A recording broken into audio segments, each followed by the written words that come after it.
Hello Terry, this is Dale Niemola, Storm Bowling Products and the Motion Pro video system. I'm going to be making some comments on the positions you get into and compare them to the positions the pros get into.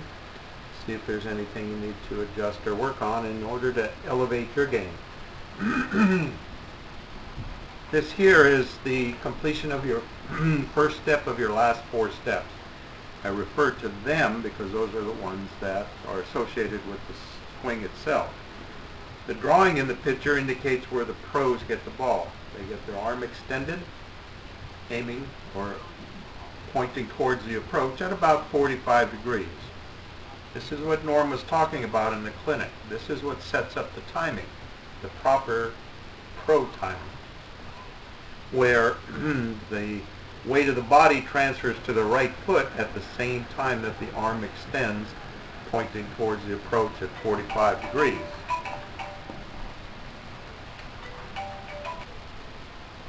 This is your second step of your last 4 steps. Drawing shows the pros have the ball behind them. It's as if that ball is connected to the right foot. It goes out when the right foot goes out, then freely swings back following that right foot until it's above the heel of the right foot at the completion of this step. Where you have the ball here is you barely started your push away, so you're almost 2 steps late in your timing. This is your third step of your last 4. Should be the shortest and quickest step of the approach. This is where the pros have the ball at the top of their swing and it's immediately coming down. In some cases, like Norm and Pete Weber, for instance, their ball is coming down before they finish this step.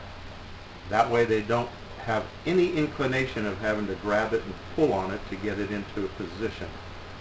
Your ball is still going up when you finish this step, and because of that you're going to have to grab it and pull on it to get it to the release position, and that's the muscle we're trying to get rid of. We want gravity to take over from this point. We want gravity because it's our friend and it doesn't care how much pressure's on the line. It does the same thing every time. This is approaching your release. When you pull the ball from the top of the swing rather than letting it fall down from the top, you generally will use your upper body to help that ball catch up. And that arrow above your head in the picture simply indicates that you are moving your head after you release the ball, because you're using that upper body to help pull that ball through. And if your head is moving, that means your eyes are moving, and if your eyes are moving, it's like hitting a moving target out there. And this is your full approach, and you can see, if you watch just the ball,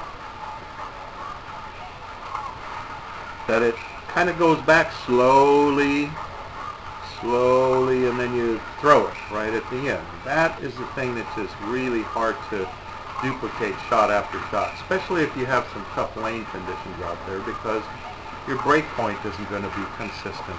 And if the break point isn't consistent, that makes the lanes really tough. How do you fix it all? You get that push away, get that ball into motion at the right time, and let it freely swing. It'll make your feet feel a lot faster, because you kind of look like you're creeping up there. You're going up there nice and slow. If you watch the pros, you'll see how fast their feet really are.